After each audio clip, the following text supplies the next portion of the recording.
সুদৃষ্টি ফেসবুক ও ইউটিউব পরিবারের পক্ষ থেকে আজ আবার আপনাদের সম্মুখীন। আজকের বিষয়টা হচ্ছে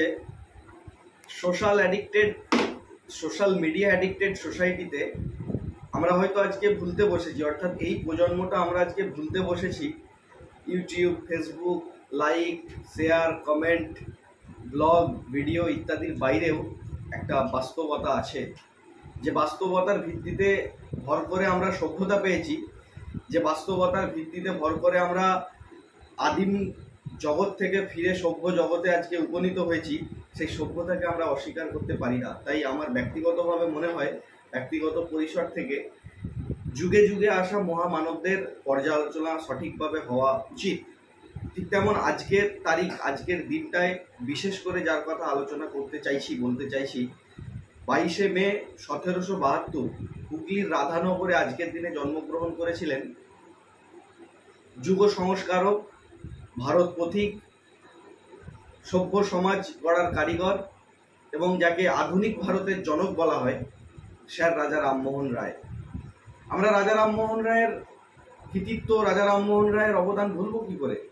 আজকে আমরা সভ্য সমাজে বাঁচতে গিয়ে, সুস্থ পৃথিবীতে চলতে গিয়ে আমরা আজকে যে সভ্যতা পেয়েছি, আমরা আজকে যে সংস্কৃতি পেয়েছি, যে ঐতিহ্য পেয়েছি, যে কৃষ্টি কালচার পেয়েছি, তাতে এই সমস্ত মনীষীদের অবদান আমরা অস্বীকার আজকে করতে পারি না, করার কোনো জায়গা নেই।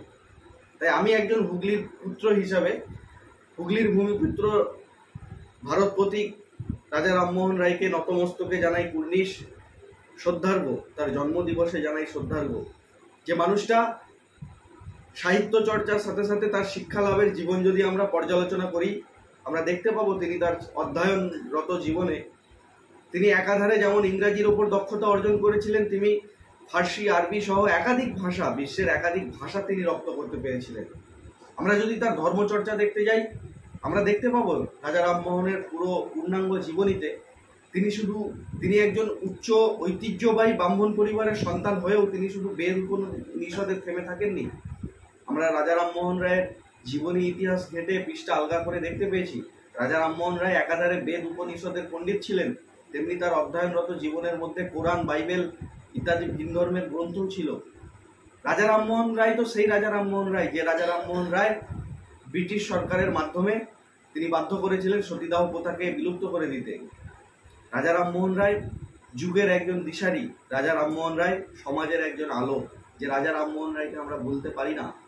আমরা যদি রাজা রামমোহন রায়ের চর্চা, আমরা যদি রাজা রামমোহন রায়ের সঠিক পর্যালোচনা, রাজা রামমোহন রায়ের আজকের যে আলোচনা যদি আমরা যথাযথভাবে করতে না পারি, তাহলে আমরা নবপ্রজন্মকে, আগামী প্রজন্মকে শেখাতে পারবো না যে এই বাংলা থেকে, এই হুগলির পবিত্র ভূমি থেকে জন্ম নেয়া রাজা রামমোহন, তার অবদানটা সমাজের প্রতি, ইতিহাসের প্রতি, সভ্যতার প্রতি।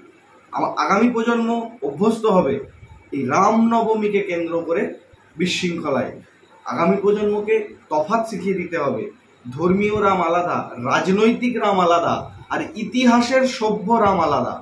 রামমোহন রায়, আমরা রামমোহন রূপে মানব রূপী একজন মহামানবকে পেয়েছিলাম হুগলির পূর্ণভূমি থেকে।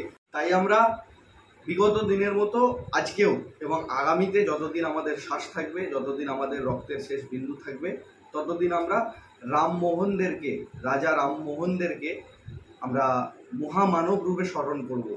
তাই আজকের 22শে মে 2025 আমরা রাজা রামমোহনের জন্ম পুণ্যতিথিতে মহামানবকে জানাই আমাদের দেশ ও দৃষ্টি ফেসবুক পরিবার ও ইউটিউব চ্যানেলের পক্ষ থেকে শ্রদ্ধাঞ্জলি, শ্রদ্ধার্ঘ্য। রাজা রামমোহনরা যুগে যুগে ফিরে আসুক। সভ্যতার বুকে যখন অসভ্যতার আধার নেমে আসে, তখন রাজা রামমোহনদের আবির্ভাব হোক, সভ্যতায় আবার আলো ফুটে উঠুক, সভ্যতা আবার নতুন দিগন্তে মুক্ত বাতাসে শ্বাস নিতে যাতে আগামী প্রজন্মকে আমরা রেখে যেতে পারি। তাই আমরা সময়ের সাথে সাথে দাবি করি রাজা রামমোহনরা আবার যুগে যুগে ফিরে আসুক এ ধরনীতে, এ বাংলাতে, এ হুগলিতে। ধন্যবাদ, ভালো থাকবেন।